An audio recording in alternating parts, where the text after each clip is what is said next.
കഥയുടെ തുടക്കത്തിൽ തന്നെ സയന്റിസ്റ്റായ ജോർജൻ തന്റെ ലാബിൽ ജീവികളുടെ സൈസ് കുറയ്ക്കുന്ന ഒരു മരുന്ന് കണ്ടെത്തി ഒരു എലിയിൽ കുത്തിവെക്കുകയാണ്. അങ്ങനെ കുറച്ച് സമയം കഴിഞ്ഞ് അതിന്റെ റിസൾട്ട് നോക്കുന്ന ജോർജൻ നമ്മുടെ ഈ പരീക്ഷണം സക്സസ് ആണെന്നും പറഞ്ഞ് ഓടി വന്ന് തന്റെ കോ സയന്റിസ്റ്റിനെ സന്തോഷം കൊണ്ട് കെട്ടിപ്പിടിക്കുകയാണ്.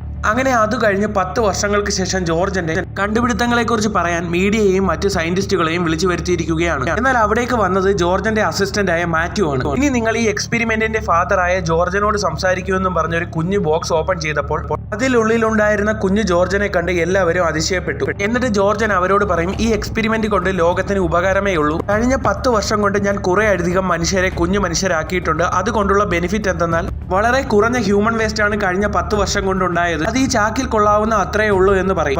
ഇതിലൂടെ നമ്മുടെ പ്രകൃതിയെ കുറച്ചു കാലം കൂടി സംരക്ഷിച്ചു നിർത്താൻ കഴിയുമെന്ന് അയാൾ പറയും. അതിനുശേഷം താൻ കഴിഞ്ഞ 10 വർഷം കൊണ്ട് ചെറുതാക്കി മാറ്റിയ മനുഷ്യരെ അങ്ങോട്ടേക്ക് കൊണ്ടുവരും. അതിൽ ജോർജന്റെ വൈഫും ഉണ്ടായിരുന്നു. ആ കുഞ്ഞു മനുഷ്യരെല്ലാം വളരെയധികം സന്തോഷത്തിലാണ്. ഇത് ലോകമെമ്പാടുമുള്ള ആളുകൾക്ക് ഒരു പുതിയ വാർത്തയായി മാറുകയും പോൾ സഫ്രോണിക് എന്നുള്ള ഫിസിയോതെറാപ്പിസ്റ്റ് ഇത് കാണുകയും ചെയ്യും. അത് കഴിഞ്ഞ് 10 വർഷങ്ങൾക്ക് ശേഷം പോൾ ഇപ്പോൾ ഒരു മീറ്റ് മാനുഫാക്ചറിംഗ് കമ്പനിയിലാണ് ജോലി ചെയ്യുന്നത്. അവിടെ വർക്ക് ചെയ്യുന്ന സെയിൽസ് ഗേളിന്റെ കൈ ഡിസ്ലൊക്കേറ്റഡ് ആകുമ്പോൾ ഫിസിയോതെറാപ്പിസ്റ്റ് കൂടിയായ സഫ്രോണിക് അവളെ ഹെൽപ്പ് ചെയ്യും. ജോലി കഴിഞ്ഞു വന്ന് തന്റെ ഫ്രണ്ട്സിനോട് സംസാരിക്കുമ്പോൾ അലൻ എന്ന് പേരുള്ള സഫ്രോണിക്കിന്റെ ഫ്രണ്ട് പറയും, ഞാനും ഡൗൺ സൈസിങ് ചെയ്യാൻ പോവുകയാണ് എന്ന്.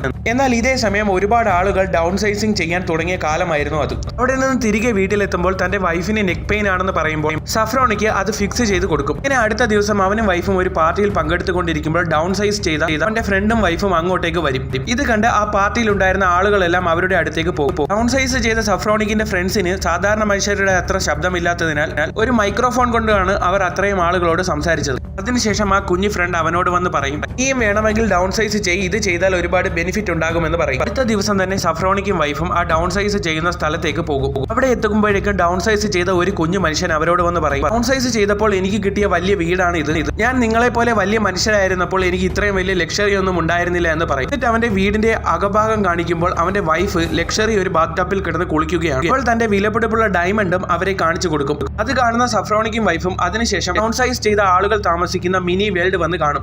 അതിനുശേഷം ഡൗൺ സൈസ് ചെയ്യുന്ന ഏജന്റ് വന്ന് അവരോട് സംസാരിക്കും. നിങ്ങൾ ഡൗൺ സൈസ് ചെയ്ത് കുഞ്ഞു മനുഷ്യരായി കഴിഞ്ഞാൽ വെറും $1 കൊണ്ട് തന്നെ നിങ്ങൾക്ക് 1 വർഷം ലക്ഷറിയായി ജീവിക്കാമെന്ന് പറയും. ചെറുതാവുമ്പോൾ നിങ്ങളുടെ ജീവിത ചെലവും കുറവായിരിക്കും. ഇപ്പോഴത്തെ ആസ്തിയെല്ലാം എഴുതി വെച്ച് നിങ്ങൾ ഡൗൺ സൈസ് ചെയ്താൽ നിങ്ങൾക്ക് വളരെ ലക്ഷറി ലൈഫായി ബാക്കിയുള്ള ജീവിതകാലം മുഴുവൻ ആ മിനി വേൾഡിൽ ജീവിക്കാമെന്ന് പറയും. അങ്ങനെ സഫ്രോണിക്കും വൈഫും അതിനെ എഗ്രി ചെയ്യും. ഇവിടെ നിന്ന് നേരെ തങ്ങളുടെ ഫ്രണ്ട്സിന്റെ അടുത്തും തന്റെ കൊളീഗ്സിന്റെ അടുത്തും വന്ന് പറഞ്ഞ സഫ്രോണിക്കും വൈഫും അവരോടൊപ്പം എല്ലാം എൻജോയ് ചെയ്ത് ലാസ്റ്റ് ബൈയും പറഞ്ഞു ഡൗൺ സൈസ് ചെയ്യാനായി പോവുകയാണ്. അങ്ങനെ ലാബിലേക്ക് പോകുന്ന വഴിക്ക് ഡൗൺ സൈസ് ചെയ്ത് തന്റെ ഫ്രണ്ടിനെ കണ്ട് സഫ്രോണിക്ക് സംസാരിക്കും. അങ്ങനെ ലാബിലെത്തി ഡൗൺ സൈസ് ചെയ്യാനായി തങ്ങളുടെ ഊഴങ്കാത്തിരിക്കുമ്പോൾ നഴ്സ് വന്ന് അവരെ വിളിക്കും. എന്നാൽ നഴ്സ് വന്ന് പറയും, ഇതൊരു 5 മണിക്കൂർ പ്രോഗ്രാം ആണ്, ജെന്റ്സിനും ലേഡീസിനും ഡിഫറന്റ് ആയാണ് ചെയ്യുന്നതെന്ന് പറയും. എന്നാൽ 5 മണിക്കൂർ കഴിഞ്ഞ് നമുക്ക് ഡൗൺ സൈസ് ചെയ്ത് പരസ്പരം കാണാമെന്ന് പറഞ്ഞ് അവർ കെട്ടിപ്പിടിക്കും. ജെന്റ്സിന്റെ മുറിയിലേക്ക് കൊണ്ടുപോകുന്ന സഫ്രോണിക്കിനെയും ബാക്കി ഡൗൺ സൈസ് ചെയ്യാൻ വന്ന ആളുകളെ പോലെ തന്നെ ബോഡിയിലെ ഹെയർസ് എല്ലാം റിമൂവ് ചെയ്ത ശേഷം ഒരു മരുന്ന് ഉപയോഗിച്ച് മയക്കി കിടത്തും. അതിനുശേഷം ഒരു ബോക്സിൽ കൊണ്ടുപോയി കുറച്ചു നേരം ഐസൊലേഷന് വെച്ച ശേഷം അവരുടെ എല്ലാം പല്ല് റിമൂവ് ചെയ്യും. റിമൂവ് ചെയ്ത ശേഷം വീണ്ടും ഒരു ലാബിൽ കൊണ്ടുവന്ന് ഡൗൺ സൈസ് ചെയ്യുന്ന മരുന്ന് ഇഞ്ചക്ട് ചെയ്ത ശേഷം അവരെ ആ കണ്ടെയ്നറിനുള്ളിലേക്ക് കയറ്റി ലോക്ക് ചെയ്യും. അങ്ങനെ കുറച്ച് മണിക്കൂറുകൾക്ക് ശേഷം അവരെല്ലാവരും കുഞ്ഞു മനുഷ്യരായി മാറും.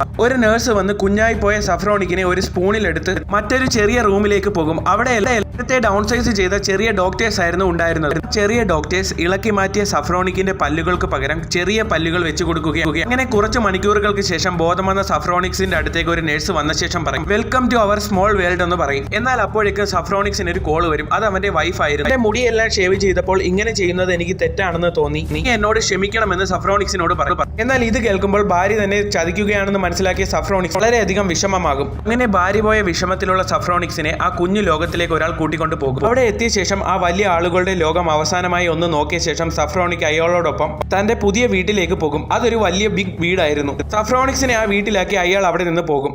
ആ വലിയ വീട്ടിലെത്തിയ സഫ്രോണിക്സിന് അവിടെ ഒറ്റപ്പെട്ട പോലെയായിരുന്നു പിന്നെയുള്ള ജീവിതം. അങ്ങനെ ദിവസങ്ങൾ കഴിഞ്ഞു പോയി. സഫ്രോണിക്സ് ഒരു ദിവസം ന്യൂസ് കണ്ടുകൊണ്ടിരിക്കുമ്പോഴാണ് വിയറ്റ്നാമി ജനങ്ങൾക്ക് വേണ്ടി പൊരുതി അവിടെ നിന്നും രക്ഷപ്പെട്ട അമേരിക്കയിലേക്ക് വന്ന് ട്രെൻ എന്ന് പേരുള്ള ലേഡിയുടെ വാർത്ത കാണുന്നത്. അങ്ങനെ ഒരു ദിവസം സഫ്രോണിക്കിന്റെ വൈഫ് അയച്ച ഡിവോഴ്സ് ലെറ്ററുമായി വക്കീൽ സഫ്രോണിക്സിന്റെ അടുത്തേക്ക് വരും. താൻ ചതിക്കപ്പെട്ടു എന്ന് ബോധ്യമുണ്ടായിട്ട് സഫ്രോണിക് അതിനകത്ത് ഒപ്പിട്ട് കൊടുക്കും. അങ്ങനെ 1 വർഷം കഴിഞ്ഞു പോകും. അപ്പോൾ സഫ്രോണിക്കിന്റെ ഫ്രണ്ട് വന്ന് അവനോട് പറയും, നീ ആ വലിയ വീട്ടിൽ താമസിക്കുന്നത് കൊണ്ടാണ് നിനക്കൊരു ഏകാന്തത. ഈ തൽക്കാലത്തേക്ക് വല്ല അപ്പാർട്ട്മെന്റിലേക്ക് മാറാൻ സഫ്രോണിക്സിനോട് പറയും. അങ്ങനെ അപ്പാർട്ട്മെന്റിലേക്ക് മാറിയ സഫ്രോണിക്ക് തന്റെ കൂടെ കൂടെ വർക്ക് ചെയ്യുന്ന ഒരു പെണ്ണുമായി അടുപ്പം തോന്നുകയും അവളെയും കൂട്ടി തന്റെ വീട്ടിൽ ഡേറ്റിന് വരുമ്പോൾ തൊട്ടു മുകളിലത്തെ അപ്പാർട്ട്മെന്റിൽ പാർട്ടി നടക്കുന്ന ശബ്ദം അവർക്കൊരു ഡിസ്റ്റർബൻസ് ആയി തോന്നുകയും സഫ്രോണിക്ക് ബാൽക്കണിയിൽ പോയി ആ ശബ്ദം ഒന്ന് കുറയ്ക്കാൻ വിളിച്ചു പറയും. എന്നാൽ അപ്പോൾ സഫ്രോണിക്കിന്റെ നെയ്ബറായ ദുസൻ അങ്ങോട്ടേക്ക് വന്ന് പറഞ്ഞു, നിങ്ങൾക്ക് വേണമെങ്കിൽ എന്റെ അപ്പാർട്ട്മെന്റിൽ നടക്കുന്ന പാർട്ടിയിൽ വന്ന് ജോയിൻ ചെയ്യാമെന്ന് പറയും. എന്നാൽ അപ്പോഴാണ് വലിയ മനുഷ്യരുടെ നാട്ടിലുള്ള വലിയ റോസ് ദുസൻ കാണുന്നത്. ഇത്രയും വലിയ റോസ് ഇവിടെ എങ്ങനെ എത്തിയെന്ന് ചോദിക്കുമ്പോൾ താൻ ഇവിടുത്തെ ഷോപ്പിൽ നിന്നാണ് വാങ്ങിയതെന്ന് സഫ്രോണിക്ക് ദുസനോട് പറയും. എന്നാൽ എന്തായാലും എന്റെ ഫ്ളാറ്റിൽ നടക്കുന്ന പാർട്ടിയിൽ വന്ന് ജോയിൻ ചെയ്യാൻ കഴിയുമെങ്കിൽ നിങ്ങൾ അങ്ങോട്ടേക്ക് വരാൻ ഇൻവൈറ്റ് ചെയ്ത് ദുസൻ അവിടെ നിന്ന് പോകും. അങ്ങനെ ഡേറ്റ് ഒക്കെ കഴിഞ്ഞ് തന്റെ ഫ്ളാറ്റിൽ നിന്നും ഗേൾഫ്രണ്ട് പോകാനായി ഒരുങ്ങുമ്പോൾ സഫ്രോണിക്ക് അവൾക്ക് ഒരു കിസ് കൊടുക്കും. എന്നാൽ കിസ് കൊടുത്ത ശേഷം അവളുടെ സംസാരം കേൾക്കുമ്പോൾ തന്റെ എക്സ് വൈഫിനെ പോലെ ഇവളും തന്നെ ചതിക്കുകയാണ് എന്ന് മനസ്സിലാക്കി സഫ്രോണിക്ക് അവളോട് ബൈ പറഞ്ഞ് അവിടെ നിന്ന് തന്റെ റൂമിലുള്ള വലിയ റോസും എടുത്ത് നേരെ ദുസന്റെ ഫ്ളാറ്റിലേക്കാണ് പോകുന്നത്. അവിടെ വലിയ പാർട്ടി നടക്കുകയാണ്. പാർട്ടിയിൽ വന്നതിന് ദുസൻ സഫ്രോണിക്കിനോട് നന്ദി പറഞ്ഞ ശേഷം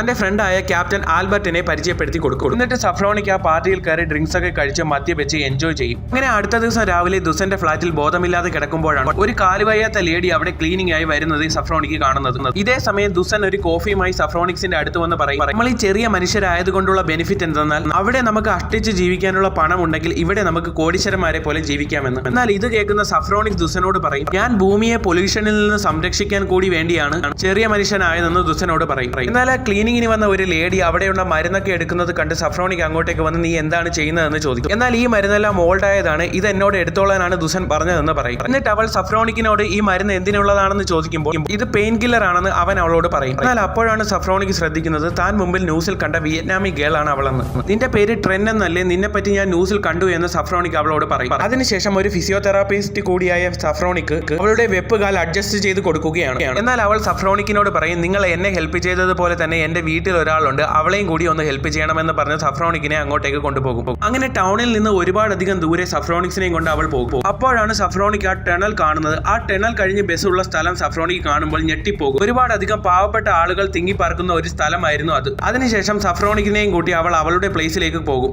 അങ്ങനെ അവൾ അവളുടെ കുഞ്ഞു വീട്ടിലേക്ക് സഫ്രോണിക്സിനെ കൊണ്ടുപോകുമ്പോൾ ഇവിടെ ക്യാൻസർ വന്നൊരു ലേഡിയാണ് ഉണ്ടായിരുന്നത്. എന്നാൽ സഫ്രോണിക്ക് പറയും, ഞാനൊരു ഫിസിയോതെറാപ്പിസ്റ്റ് മാത്രമാണ്, ഇവരെ എങ്ങനെയാണ് ട്രീറ്റ് ചെയ്യേണ്ടതെന്ന് എനിക്കറിയില്ല. എന്നാൽ ഇത് കേൾക്കുന്ന ട്രെൻ അവനോട് പറയും, ഇവരെന്തായാലും 2-3 ദിവസത്തിനകം മരിച്ചു പോകും, നിങ്ങൾ എന്തെങ്കിലും മരുന്ന് കൊടുത്ത് ഇവരുടെ വേദന ഒന്ന് കുറയ്ക്കാൻ ഹെൽപ്പ് ചെയ്താൽ മതി എന്ന് പറയും. അതിനുശേഷം ദുസന്റെ വീട്ടിൽ നിന്ന് എടുത്ത മരുന്നിൽ ഏതാണ് ഇവർക്ക് കൊടുക്കേണ്ടതെന്ന് അവൾ അവനോട് ചോദിക്കും. എന്നാൽ ഇതിലൊരു പെയിൻ കില്ലർ ഉണ്ട്, ഇത് ഒരെണ്ണം കൊടുത്താൽ മതി എന്ന് അവൻ പറയുമ്പോൾ ഇത് എക്സ്പയർ ഡേറ്റ് കഴിഞ്ഞതാണ്, അതുകൊണ്ട് 2 എണ്ണം കൊടുത്താലേ എഫക്റ്റ് ആവുള്ളൂ എന്നും പറഞ്ഞ് അവൾ 2 എണ്ണം ആ ലേഡിക്ക് കൊടുക്കും. എന്നാൽ അതൊക്കെ കഴിഞ്ഞ് ട്രെന്നിന്റെ വീട്ടിൽ നിന്ന് ഇറങ്ങാൻ നിൽക്കുമ്പോൾ സഫ്രോണിക്സിന് തോന്നും അവളുടെ ബന്ധു പോലും അല്ലാഞ്ഞിട്ടാണ് ഇവൾ ആ ലേഡിയെ നോക്കുന്നത്, ഇവൾ ഒരു പാവമാണെന്ന് തോന്നും. ഇറങ്ങാൻ നേരം സഫ്രോണിക്സ് അടുത്ത സാറ്റർഡേ ഞാൻ ഈ ലേഡിയെ നോക്കാൻ വരാമെന്ന് പറഞ്ഞ് അവിടെ നിന്ന് പോകും. അങ്ങനെ കൃത്യം അടുത്ത സാറ്റർഡേ സഫ്രോണിക്ക് അവളുടെ വീട്ടിൽ എത്തുമ്പോഴാണ് ആ ക്യാൻസർ വന്ന ലേഡി മരിച്ചു എന്ന് അവൻ അറിയുന്നത്. എന്നാൽ പിന്നെ നിന്റെ വെപ്പുകാൽ ശരിയാക്കി തരാമെന്നും പറഞ്ഞ് അവളുടെ വെപ്പുകാൽ ശരിയാക്കാൻ തുടങ്ങുകയും എന്നാൽ വളരെയധികം പഴക്കമുണ്ടായിരുന്ന ആ വെപ്പുകാൽ പൊട്ടിപ്പോവുകയും ചെയ്യും. തന്റെ വെപ്പുകാൽ സഫ്രോണിക്ക് പൊട്ടിച്ചു എന്ന് കാണുമ്പോൾ അവൾ അവനോട് പറയും, എനിക്ക് ഒരുപാട് ജോലി ഇന്ന് ചെയ്തു തീർക്കാനുണ്ട്, ഈ കാലില്ലാതെ അതൊന്നും ചെയ്യാൻ കഴിയില്ല, അതുകൊണ്ട് നീ ആ ജോലികളെല്ലാം എനിക്ക് വേണ്ടി ചെയ്യണമെന്ന് പറയും.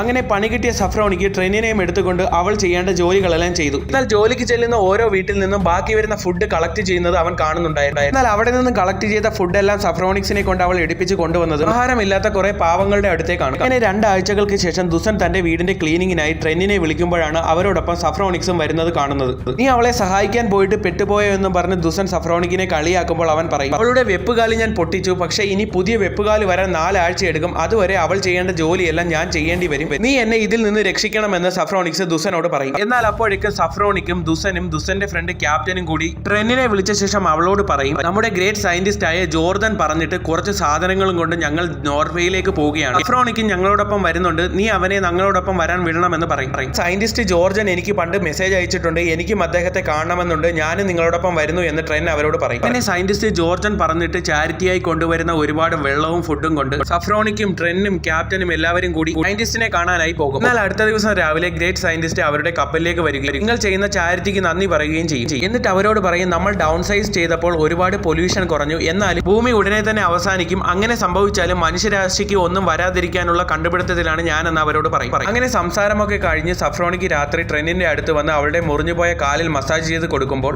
അവൾക്കത് വളരെയധികം റിലാക്സേഷൻ തോന്നുകയും ചെയ്യും. എന്നാൽ അപ്പോഴേക്കും സഫ്രോണിക്സ് അവളുടെ അടുത്ത് വന്ന് അവളെ കിസ് ചെയ്യും. പിന്നെ അന്ന് രാത്രി അവർ 2 പേരും ബെഡ് ഷെയർ ചെയ്യും. അടുത്ത ദിവസം ആ സയന്റിസ്റ്റ് സയന്റിസ്റ്റ് അവരെ എല്ലാവരെയും കൂട്ടി ഒരു ഗ്രാമത്തിലേക്ക് കൊണ്ടുപോകും. ഗ്രാമത്തിലുള്ളവർ അവരെ എല്ലാവരെയും നന്നായി സ്വീകരിച്ച ശേഷം സഫ്രോണിക്സിനെയും കൂട്ടി ഒരു സ്ഥലത്തേക്ക് കൊണ്ടുപോയ ശേഷം അവരോട് പറയും, ഭൂമിയുടെ ക്രസ്റ്റിൽ ഞങ്ങൾ പുതിയൊരു ലോകമുണ്ടാക്കിയിട്ടുണ്ട്.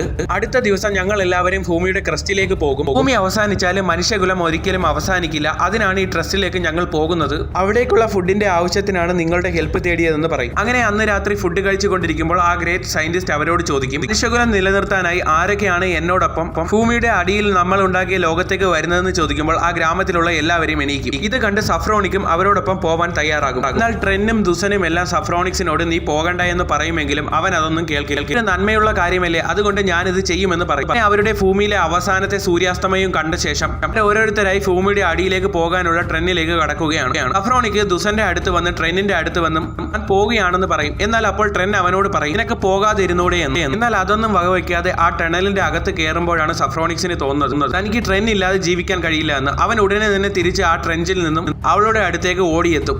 അങ്ങനെ പുറത്തേക്ക് വന്ന സഫ്രോണിക്ക് ട്രെയിനിന്റെ അടുത്ത് വന്ന് എനിക്ക് നിന്നെ ഇഷ്ടമാണ്, നമുക്ക് കല്യാണം കഴിക്കാമെന്ന് പറഞ്ഞ് കെട്ടിപ്പിടിക്കും. എന്നിട്ട് അവർ ആ ഗ്രാമത്തിൽ നിന്ന് തിരിച്ച് തങ്ങളുടെ നാട്ടിലേക്ക് വരും. അതൊക്കെ കഴിഞ്ഞ് കുറച്ച് നാളുകൾക്ക് ശേഷം സഫ്രോണിക്ക് ട്രെയിനിനെയും കൂട്ടി ആ പഴയ ഗ്രാമത്തിലേക്ക് വരികയാണ്. എന്നിട്ട് ട്രെയിൻ മുമ്പ് ആഹാരം കൊടുത്തിരുന്ന ആളുകൾക്ക് സഫ്രോണിക്സ് ഫുഡ് കൊണ്ട് കൊടുക്കുകയാണ്. പാവപ്പെട്ട മനുഷ്യൻ അവൻ കൊടുത്ത ഫുഡ് കഴിക്കുന്നത് നോക്കി സഫ്രോണിക്സ് നിൽക്കുന്ന സീനോട് കൂടി ഈ സിനിമയുടെ അവസാനിക്കുകയാണ്. കഥ ഇഷ്ടമായെങ്കിൽ ചാനൽ സബ്സ്ക്രൈബ് ചെയ്യുന്ന കാര്യം കൂടി ഒന്ന് പരിഗണിക്കണം.